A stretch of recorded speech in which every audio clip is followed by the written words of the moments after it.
तो ये बात बिल्कुल क्लियर है। अब हमने कहा ओपरन की हम बात कर रहे हैं, if it comes in the exam there would definitely be बेटे सेकेंडरी, मतलब सेकेंडरी ओसाइट बिल्कुल होगा, 100% होगा बेटे, 100% होगा। सही है, बहुत अच्छे। ओके,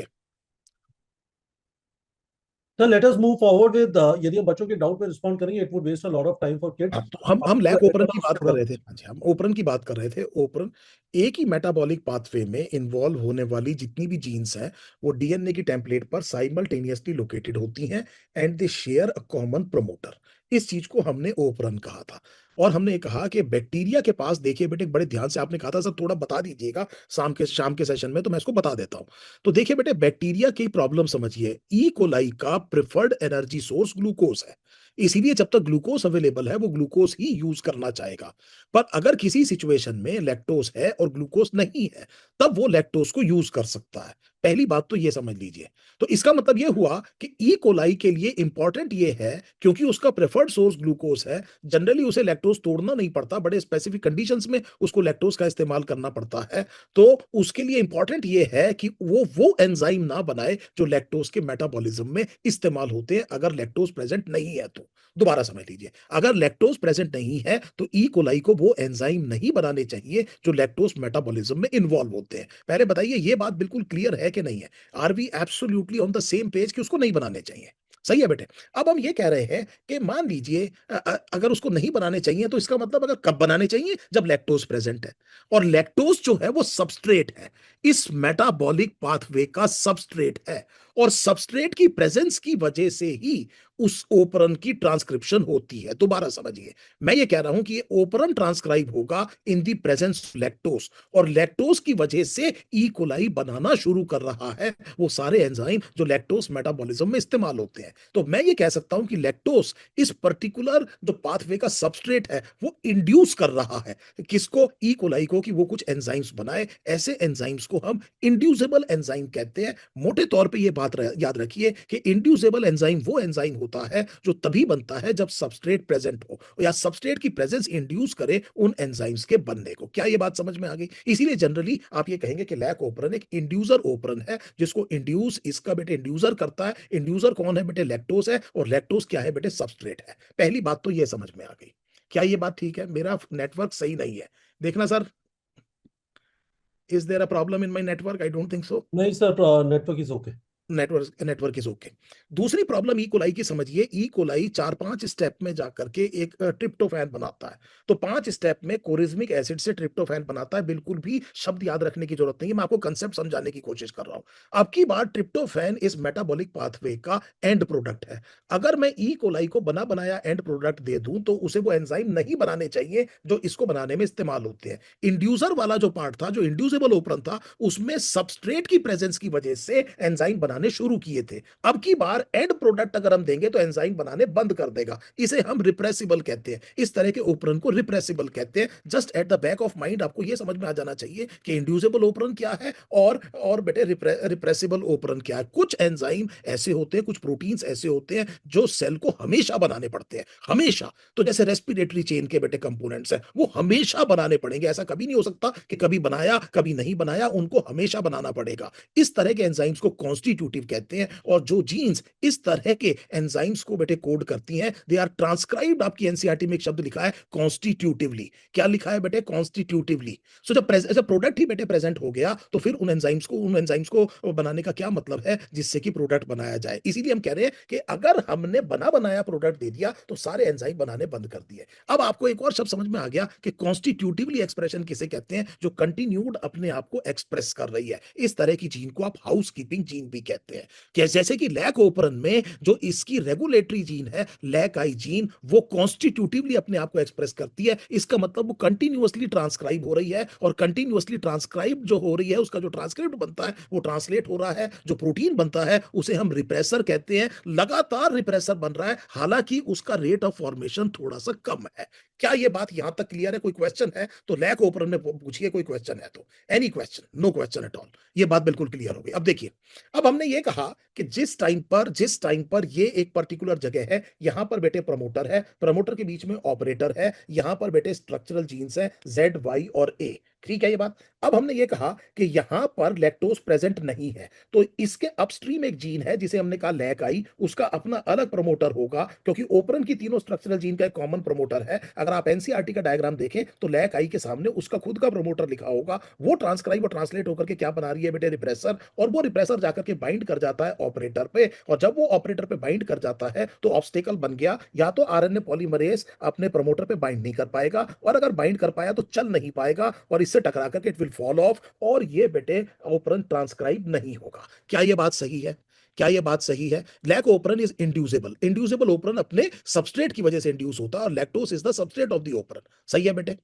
क्या ये बात सही है? बिल्कुल ठीक है। तो हमने ये कहा कि ये बेटे रिप्रेसर आकर के बाइंड कर गया, तो जिस टाइम पर ये आरएनए पॉलीमरेज यहां से चला तो रास्ते में रुकावटें टकराया और इस एपरेटस से गिर गया, और वो बेटे पीछे जेड वाई और ए जीन्स को ट्रांसक्राइब नहीं कर पाया। क्या ये बात तो बिल्कुल क्लियर हो गई? मेरे हिसाब से कोई दिक्कत नहीं होनी चाहिए। अब देखिए होगा क्या, क्योंकि यहां पर जो रिप्रेसर प्रोटीन आकर के बाइंड किया, बड़े ध्यान से मेरी बात सुनिएगा, इस ऑपरेटर पे जो रिप्रेसर प्रोटीन आकर के बाइंड किया है, प्रोटीन आफ्टर ऑल एक बायोमोलिक्यूल है, उसकी एक हाफ लाइफ होती होगी, थोड़ी देर में ये प्रोटीन खराब हो जाएगा, ये यहां से अपने आप हट जाएगा, और एक नया प्रोटीन नया रिप्रेसर आकर के बाइंड करेगा। दिमाग लगाइएगा, दोबारा मैं आपसे क्या कह रहा हूं, बड़े ध्यान से समझिएगा। ये जो लैक ओपरन में जो ऑपरेटर है, यहां पर रिप्रेसर प्रोटीन बाइंड है, लेकिन इस रिप्रेसर प्रोटीन का एक लाइफ स्पैन होता होगा, और क्योंकि लैक आई लगातार बेटे रिप्रेसर बना रही है, तो एक रिप्रेसर मॉलिक्यूल हटेगा और दूसरा रिप्रेसर मॉलिक्यूल ज्वाइन करेगा। इस बीच में जब ये हटा और दूसरा आकर के बाइंड किया, तो थोड़ी देर के लिए आरएनए पॉलीमरेज को मैदान साफ मिल गया, और वो बेटे इसको थोड़ा सा ट्रांसक्राइब कर देगा जब तक कि दूसरा रिप्रेसर आकर के बाइंड ना करे,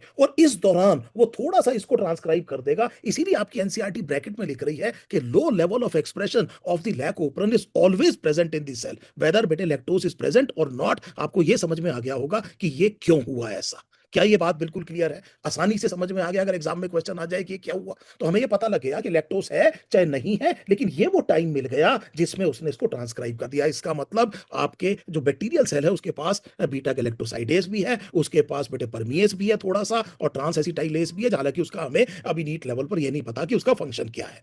अब मान लीजिए लैक्टोज अंदर घुसा, अगर मान लीजिए लैक्टोज है और ग्लूकोज नहीं है, तो लैक्टोज एंटर किया बिकॉज परमिएज प्रेजेंट था, वो लैक्टोज सेल के अंदर गया और उसको बीटा गैलेक्टोसाइडेज ने कन्वर्ट किया उसके एक आइसोमर में, उस आइसोमर का नाम है एलोलैक्टोज, और वो एलोलैक्टोज जो है वो जाकर के बाइंड करेगा रिप्रेसर को, और जब वो रिप्रेसर को बाइंड करेगा, जो नया रिप्रेसर बन रहा है, तो ये रिप्रेसर इनएक्टिवेट हो जाएगा, और इनएक्टिवेटेड रिप्रेसर बेटे ऑपरेटर को जाकर के बाइंड नहीं कर सकता, इसलिए ये मैदान साफ मिलेगा और ट्रांसक्रिप्शन हो जाएगा। अब देखिए लैक्टोज ने क्या किया, लैक्टोज सेल के अंदर गया, लैक्टोज कन्वर्ट हुआ एलोलैक्टोज में, एलोलैक्टोज जाकर के बाइंड किया बेटे किसको, रिप्रेसर को, रिप्रेसर को क्या किया, इनएक्टिवेट, इनएक्टिवेटेड रिप्रेसर बाइंड नहीं कर सकता बेटे किसको, ऑपरेटर को, और इसलिए आरएनए पॉलीमरेज क्या कर देगा बेटे, ट्रांसक्राइब कर देगा, और जेड वाई और ए जीन ट्रांसक्राइब ट्रांसलेट होंगी, और बीटा गैलेक्टोसाइडेज परनिएज और ट्रांस एसिटाइलेज बनेगा। इसको इंड्यूस किसने किया बेटे, लैक्टोज ने किया। क्या ये बात बिल्कुल ठीक है? जब लैक्टोज नहीं था तो ये जो रिप्रेसर था ये एक्टिवेटेड था, ये जाकर के ऑपरेटर को बाइंड कर देता था, और कैसे ट्रांसक्रिप्शन नहीं होती थी।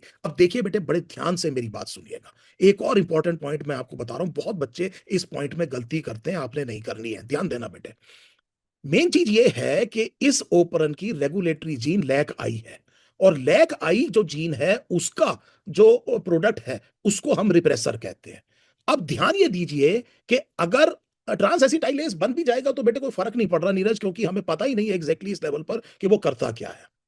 ठीक है, बीटा गैलेक्टोसाइडेज का फंक्शन ये है कि वो थोड़ा सा पहले तो लैक्टोज को एलोलैक्टोज में कन्वर्ट करता है, और ऑब्वियसली बीटा गैलेक्टोसाइड्स को तोड़ता है, तो lactose is a beta galactosides, enzymes are named according to the substrate they act upon. अगर आप अपनी एनसीईआरटी देखेंगे तो एंजाइम का नाम तो बेटे बीटा गैलेक्टोसाइडेज लिखा है, लैक्टोज को वो बीटा गैलेक्टोसाइड कह रहे हैं। सो बीटा गैलेक्टोसाइड पर जो चीज एक्ट करती है वो कौन है बेटे, शाबाश, बीटा गैलेक्टोसाइडेज है। और एक और चीज याद रखिएगा बेटे, द ब्यूटी इज कि लैक्टोज इज अ डाइसैकेराइड, और जिस टाइम पर लैक्टोज हाइड्रोलाइज होगा, डाइजेशन को क्या कहते हैं बेटे, हाइड्रोलिसिस कहते हैं, जब हाइड्रोलाइज होगा तो दो मोनोसेकेराइड बनेंगे, उसमें से एक मोनोसेकेराइड बेटे ग्लूकोज है, दूसरा गैलेक्टोज है, और ग्लूकोज जो है वो प्रेफर्ड सोर्स है ई कोलाई का।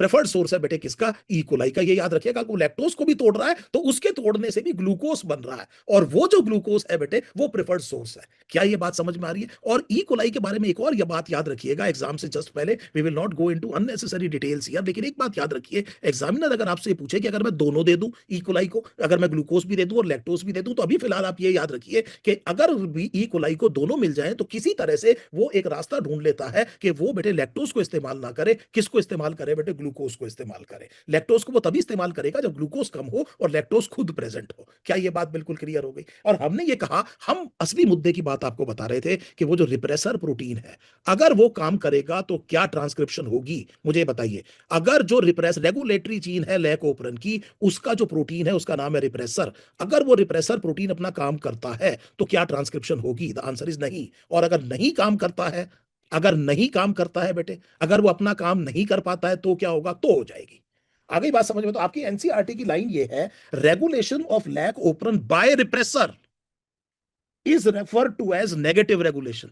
ये आपकी एनसीईआरटी की लाइन है। मैं बच्चों से पूछता हूं तो वो कहते हैं जी लैक्टोज प्रेजेंट है तो होगी, नहीं होगी तो लैक्टोज एब्सेंट है, कुछ इस तरह की बातों में चले जाते हैं। आप अपनी एनसीईआरटी की लाइन देखिए, regulation of lac operon by repressor is referred to as negative regulation. क्या ये बात बिल्कुल क्लियर हो गई बच्चों? बोलो बेटे। तो हमें दो चीजें यहां पर समझ में आ गई, जो मुझे उम्मीद है आप सुबह जो पूछ रहे थे वो बात बिल्कुल क्लियर हो गई। एक, कि क्यों होगा सेल के अंदर थोड़ा बहुत ये जबकि लैक्टोज नहीं है, और दूसरा हमें ये समझ में आ गया कि ये नेगेटिव का मतलब क्या है, ये नेगेटिव रेगुलेशन का मतलब क्या है। यहां से कोई और क्वेश्चन आपकी एनसीईआरटी की लाइन अगर आपको दिख रही है, ये भी बात आपको समझ में आ गई होगी बेटे, कि अगर अगर वो पूछेगा जी कब तक चलता रहेगा, कब तक चलता रहेगा, तो आपको पता है कि लैक्टोज को तोड़ने के बाद भी मिल तो ई कोलाई को ग्लूकोज ही रहा है, मिल तो ई कोलाई को ग्लूकोज ही रहा है। जिंदगी में छोटी छोटी बातों को कभी भी बेटे भूलिएगा नहीं। अगर रेस्पिरेटरी पाथवे में ग्लूकोज टूटता है पायरुवेट में, पायरुवेट से बनता है acetyl coenzyme A, acetyl coenzyme A बेटे एक साइकिल में जाता है, अल्टीमेटली सारे का सारे रिड्यूसिंग पावर बेटे इलेक्ट्रॉन ट्रांसपोर्ट में जाता है, और ऑक्सीडेटिव फॉस्फोराइलेशन से एटीपी बनता है, रास्ते में थोड़ा सबस्ट्रेट लेवल फॉस्फोराइलेशन से। तो पाथवे तो ये है कि ग्लूकोज टूटा बेटे पायरुवेट, पायरुवेट बेटे क्या हुआ बेटे, एसिटाइल कोए, उसके बाद में बेटे कोई साइकिल चली और इलेक्ट्रॉन ट्रांसपोर्ट चेन, और आखिर में एटीपी बना। अब अगर आपको फैट से भी एनर्जी लेनी है तो फैट का कोई मेटाबोलाइट इसी पाथवे में घुसेगा, अगर आपको प्रोटीन से भी एनर्जी लेनी है तो इसी पाथवे में घुसेगा। आप लैक्टोज से अगर ई कोलाई से कह रहे हैं कि वो भी एनर्जी ले, तो वो पहले लैक्टोज को तोड़ के बेटे क्या बना रहा है बेटे, ग्लूकोज, और जब वो ग्लूकोज बना रहा है तो उसका प्रेफर्ड सोर्स आ रहा है, और अगर उसको ग्लूकोज और गैलेक्टोज दोनों मिलने, लैक्टोज दोनों मिलने शुरू हो जाए, तो अभी मैंने थोड़ी देर पहले आपको बताया कि वो रास्ता ढूंढ लेता है कि कैसे लैक्टोज को छोड़ के ग्लूकोज का इस्तेमाल करे। क्या ये बात बिल्कुल क्लियर है बेटे? एनसीईआरटी अगर आप देखें तो एनसीईआरटी ने अपनी लाइंस में कितनी बातें लिखी हुई हैं। एक क्वेश्चन का मैं डेलिबरेटली आंसर नहीं दे रहा हूं, पर अगर आप मुझे इजाजत देंगे तो मैं कर दूंगा, क्योंकि आप में से कुछ लोगों ने पूछा है कि पॉजिटिव रेगुलेशन भी सर एनसीईआरटी में लिखा है। आई डू नॉट एक्सपेक्ट लिखा है, मुझे लगता है कि वो आपसे नहीं पूछेंगे पॉजिटिव रेगुलेशन, लेकिन अगर आप चाहते हैं तो यस, आपको पता है, आपको पता है वो ये है कि यहां पर लैक ओपरन में देखिए बेटे, लैक ओपरन में ये बेटे, ये ZYA इनका इनका ये बेटे प्रमोटर, ये ऑपरेटर, और यहां पर बेटे प्रमोटर, सही है। इसके ऊपर अगर आप जाएंगे तो यहां पर लैक आई, और लैक आई का प्रमोटर, और इसके भी अगर आप स्ट्रीम जाएंगे तो एक साइट होती है, उसे कहते हैं cap binding site. Cap is catabolite activator protein, catabolite activator protein. और कैटाबोलाइट एक्टिवेटर प्रोटीन बेटे ऐसे समझिए कि जब भी बॉडी में, जब भी किसी भी सेल के अंदर ग्लूकोज का लेवल कम होगा तो साइक्लिक एएमपी का लेवल बढ़ जाएगा।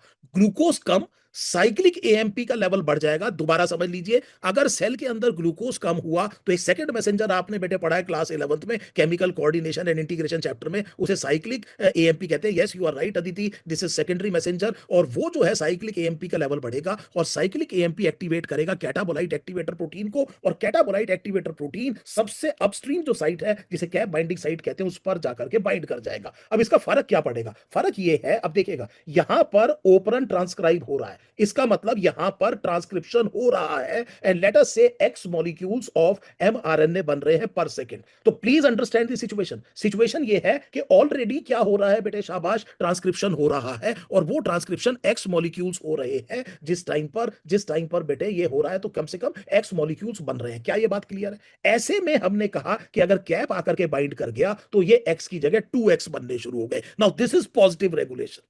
वहां पर बेटे उल्टा हो रहा था। यहां पर हम ये कह रहे हैं कि कैप बाइंडिंग की वजह से ऑलरेडी जो ट्रांसक्रिप्शन का रेट था वो क्या हो गया बेटे, शाबाश, इंक्रीज हो गया। इसे हम कहते हैं पॉजिटिव रेगुलेशन। इसे हम क्या कह रहे हैं बेटे, पॉजिटिव फीडबैक। इसे हम क्या कह रहे हैं, पॉजिटिव रेगुलेशन। ह्यूमन बींग्स में पार्चुरेशन में थोड़ा सा ऑक्सीटोसिन, थोड़ा सा बेटे पेन हुआ, उस पेन की वजह से बेटे ज्यादा ऑक्सीटोसिन, उसकी वजह से ज्यादा स्ट्रॉन्ग लेबर पेन हुआ, ज्यादा स्ट्रॉन्ग बेटे कॉन्ट्रैक्शन हुआ, and ultimately this positive feedback leads to the birth of the baby. Depolarization में थोड़े से सोडियम चैनल खुले, अगर थोड़े से सोडियम चैनल जो एडिक्वेट नंबर खुल गए तो आसपास के सारे चैनल खुल जाएंगे। ये बेटे पॉजिटिव फीडबैक है। एलएच सर्ज हुआ, ईस्ट्रोजन सबसे पीक पर है, उसने एलएच का लेवल बढ़ा दिया। जनरली ईस्ट्रोजन का नेगेटिव फीडबैक होना चाहिए एलएच पर। तो बहुत रेयर एग्जांपल है पॉजिटिव चीजों के। पॉजिटिव रेगुलेशन जनरली इंस्टेबिलिटी लाता है, और यहां पर भी हमने कहा कि ये पॉजिटिव रेगुलेशन तब होगा जब कैटाबोलाइट एक्टिवेटर प्रोटीन बाइंड हुआ और ये रेट बेटे इंक्रीज हो गया। क्या ये बात सही है? बोलो बेटे, बोलो बच्चे, हाँ या नहीं?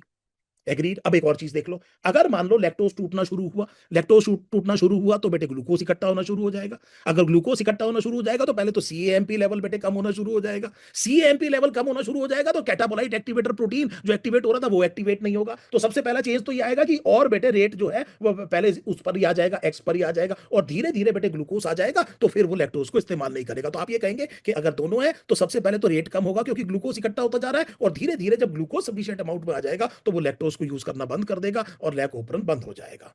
बोलो बेटे। नहीं बेटे, दोनों के दोनों नेगेटिव फीडबैक पे काम करते हैं। ग्लूकागन का क्या काम है? ग्लूकागन ब्लड ग्लूकोज लेवल को बढ़ाता है। तो अगर बॉडी में ब्लड ग्लूकोज कम हो जाए तब ग्लूकागन आता है। 70 होना चाहिए, मान लीजिए 70 मिलीग्राम परसेंट होना चाहिए, 50 हो गया तो ग्लूकागन आएगा और वो कुछ काम करेगा ग्लूकोनियोजेनेसिस, और इस 55 को बढ़ा के कितना कर देगा, 70। ये भी नेगेटिव फीडबैक है। क्यों? क्योंकि नेगेटिव फीडबैक में एक बात ये समझिए बेटे, आपने बहुत बढ़िया क्वेश्चन पूछा है। मतलब मैं चाह रहा था कि ये जो है ना इस टाइम पर जस्ट एग्जाम से पहले ना हो, लेकिन इस चीज को जरूर समझ लीजिए नेगेटिव फीडबैक का मतलब क्या है। एक बॉडी में सेट पॉइंट है, हमारे हाइपोथैलेमस में टेम्परेचर लिखा है 37 डिग्री सेल्सियस होना चाहिए। अब क्या हुआ बेटे, मेरा टेम्परेचर बढ़ गया, 38 हो गया, तो मेरे अंदर एक डिस्टर्बेंस क्रिएट हो गई, सेट पॉइंट से एक डिस्टर्बेंस क्रिएट हो गई, और वो डिस्टर्बेंस क्या है बेटे, टेम्परेचर बढ़ गया। तो मैं जब करेक्शन करूंगा तो इसके अपोजिट करूंगा, इस टेम्परेचर को कम करने की कोशिश करूंगा। इसे हम कहते हैं नेगेटिव फीडबैक। का मतलब ये है कि जब मैं इसको कम करूंगा तो 37 पे लाके छोड़ दूंगा, 36 नहीं करूंगा। इसे हम कहते हैं नेगेटिव फीडबैक। इसका मतलब जैसे ही मेरी बॉडी का टेम्परेचर बढ़ा तो हाइपोथैलेमस बेटे वेजो डायलेशन करेगा, मेरा चेहरा लाल लाल हो जाएगा और बहुत सारा ब्लड बेटे सरफेस पे आना शुरू होगा, स्वेटिंग शुरू हो जाएगी, दोनों से कूलिंग होगी, और जिस टाइम पर मेरा टेम्परेचर वापस आ जाएगा तब मेरा चेहरे का रंग भी ठीक हो जाएगा और स्वेटिंग बंद हो जाएगी। This is negative feedback. लेकिन अगर मेरा टेम्परेचर कम हो गया तब भी नेगेटिव फीडबैक होगा, क्योंकि उस टाइम पर वेजो कॉन्स्ट्रिक्शन करेंगे, चेहरा साफ साफ दिखेगा,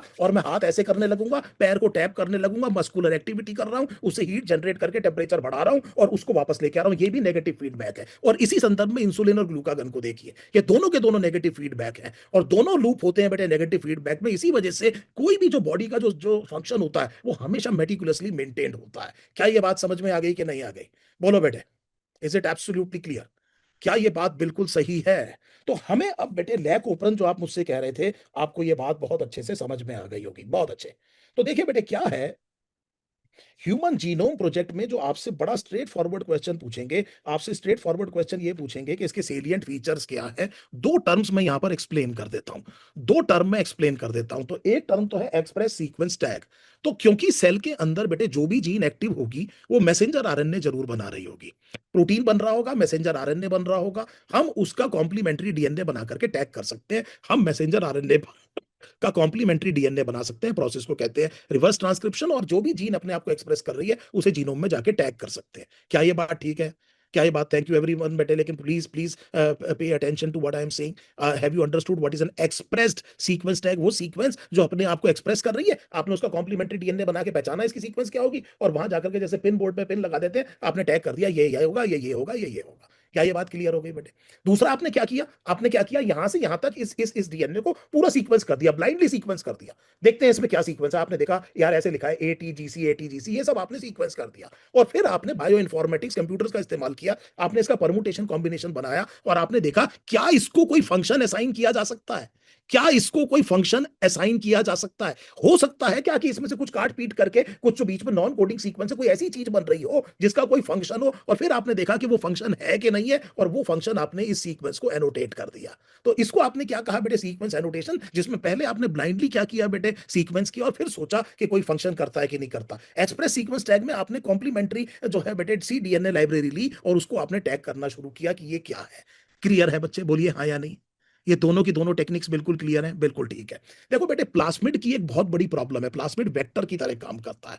प्लास्मिड की प्रॉब्लम यह है कि प्लास्मिड एक सर्कुलर है, उसके अंदर बहुत बड़ा पीस नहीं जोड़ा जा सकता। आप समझ गए होंगे, किसी भी सर्कुलर चीज के अंदर जो रिजिड सी हो, उसके अंदर आप कितनी बड़ी चीज जोड़ लेंगे। तो इसीलिए बेटे प्लास्मिड से बेहतर हम कहते हैं कई बार बैक्टीरियोफेज का बेटे जो डबल स्टैंडर्ड डीएनए वो लीनियर होता है, उसमें आप ज्यादा बड़ी क्या कर सकते हैं, सीक्वेंस को इंसर्ट कर सकते हैं। मैं बायोटेक्नोलॉजी से कुछ पढ़ा रहा हूं। इसके बाद में भी बेटे अगर आपको जरूरत पड़ेगी तो आप हायर क्लासेस में पढ़ेंगे कॉस्मिड, फेजमिड, और अगर आप बहुत बड़ी इंसर्ट ले जाना चाहते हैं तो आपको क्रोमोसोम बनाना पड़ेगा।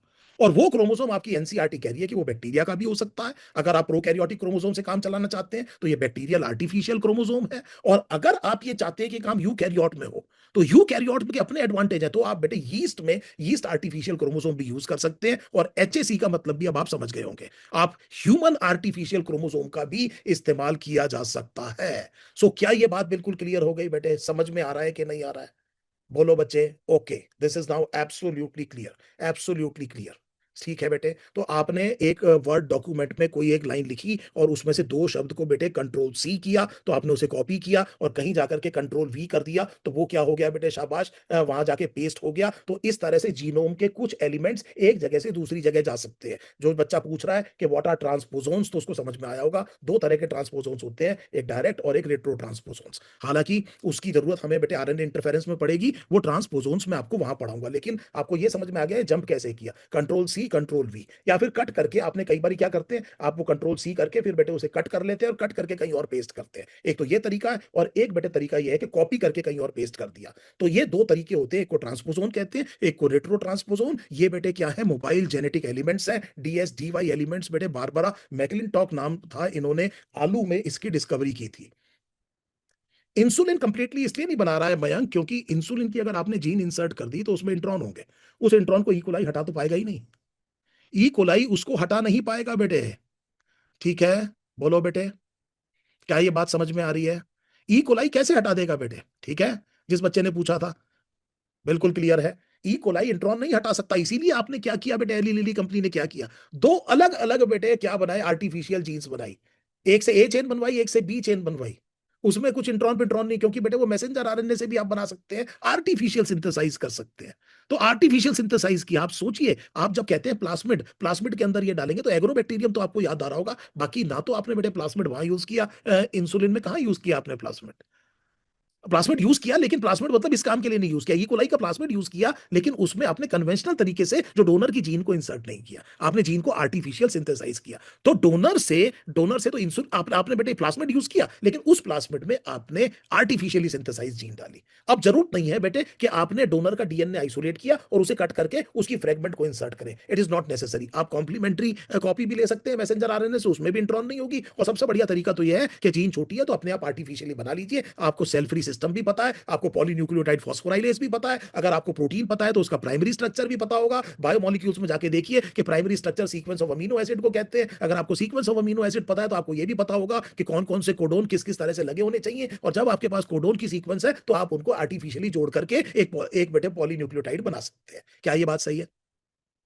Now this is what is happening, this is what exactly modern biotechnology is happening. दोबारा बोल रहा हूं कि प्लास्मिड जरूर यूज करते हैं, वो मैं किसी और कंटेक्स्ट में कह रहा था। उम्मीद है आपको ये बात समझ में आ गई होगी। क्या ये बात बिल्कुल क्लियर है? बोलो बेटे, बोलो। देखिए यहां पर लिखा है बेटे फ्रेड सेंगर के बारे में। फ्रेड सेंगर को 2 बार नोबेल प्राइज मिला बेटे।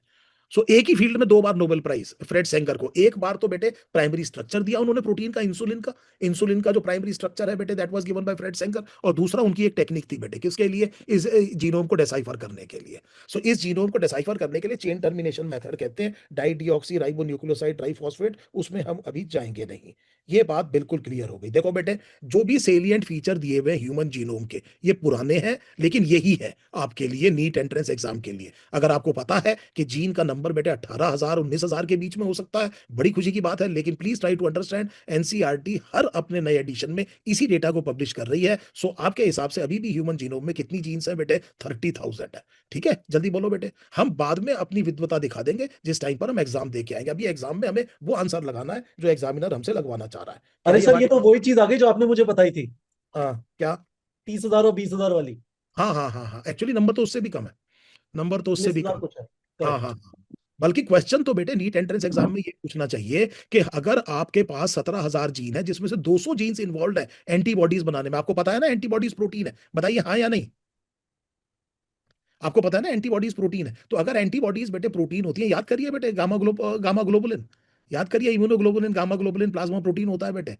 एग्रीड? जितने प्लाज्मा प्रोटीन है सारे के सारे लिवर बनाता है बेटे, एल्बुमिन, ये सब चीजें। लेकिन गामा ग्लोबुलिन कौन बनाता है बेटे, याद करो। गामा ग्लोबुलिन कौन बनाता है? गामा ग्लोबुलिन कौन बनाता है? चलो मैं पूछता हूं आपसे। B lymphocyte. बहुत अच्छे यचना, बहुत अच्छे, बहुत अच्छे अजीत, बहुत बढ़िया। कौन बनाता है बेटे? बी लिम्फोसाइट, ये याद रखना है ना बेटे। तभी हम क्या कहते हैं कि बी लिम्फोसाइट जब एंटीबॉडीज बनाता है तो एंटीबॉडीज बॉडी फ्लूइड में आ जाती है, और उस बॉडी फ्लूइड का नाम क्या है बेटे? प्लाज्मा। और बॉडी फ्लूइड के लिए एक और नाम क्या होता है बेटे? Humoral, humour. So aqueous humour, vitreous humour, body fluids के लिए क्या शब्द होता है बेटे? Humour. And that is why this type of immunity is called as humoral immunity. Humoral immunity कहा जाता है। It is amazingly, amazingly very very good effort on your part. बहुत बढ़िया बेटे आप लोग कर रहे हैं इस चीज को, बहुत शानदार आप काम कर रहे हैं। और मुझे लगता है कि we have done something amazing here. Sir 11:35 हो गए। We want to keep the sanctity of 30 minutes here. Sir मैं ना बच्चों के साथ थोड़ा एक मचाना चाहता हूँ। इफ दे फॉरगेट क्वेश्चन का आंसर बता दे सर, मैं मान जाऊंगा। आ जाओ भाई लोग, ये एनसीईआरटी एग्जाम्पलर का क्वेश्चन है, बता दो।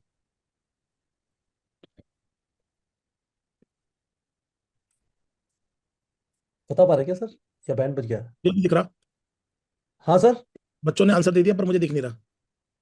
हाँ, बच्चों का आंसर ठीक ही है सर, क्या मतलब बनता है इससे ये अच्छा? बच्चों को हाँ, पता है सर रिस्ट्रिक्शन का मतलब क्या है, बिल्कुल पता है, बिल्कुल पता है। आंसर तीन ही है। आपको अभी भी नहीं दिख रहा है क्या शर्मा सर? अब दिख गया, अब दिख गया, अब दिख गया। This is the question. हाँ, this is the question, this is the question. बिल्कुल ठीक है। बच्चे बड़ा शानदार तैयार हैं सर, बहुत शानदार तैयार है। तो इसका भी बता दें फिर सर। अगर एक जो है, हाँ ये भी बता देंगे बस, इसमें तो कोई दिक्कत ही नहीं है। लो। सर एक दो तीन हो गया है। नहीं, 1 2 3 तो हो गया लेकिन ज्यादातर का आंसर एक है। ज्यादा- अ, हाँ। देखो बेटे क्या है, इधर देखो, इधर देखो, इधर देखो बेटे। अगर कोई बैक्टीरियल सेल अपने एनवायरनमेंट से डीएनए उठा लेता है तो वो ट्रांसफॉर्म हो गया। ग्रिफिथ एक्सपेरिमेंट याद रखना, ग्रिफिथ एक्सपेरिमेंट याद रखना, उसने एनवायरनमेंट से डीएनए उठा लिया। ये तो बेटे एक तरीका है, ये इसे हमने कहा ट्रांसफॉर्मेशन, सही है। अब अगर ये काम बैक्टीरिया कर रहा है, एक सॉरी वायरस कर रहा है एक बैक्टीरिया से दूसरे बैक्टीरिया तक, तो ट्रांसडक्शन हो गया। तो क्या हो गया बेटे? ट्रांसडक्शन हो गया।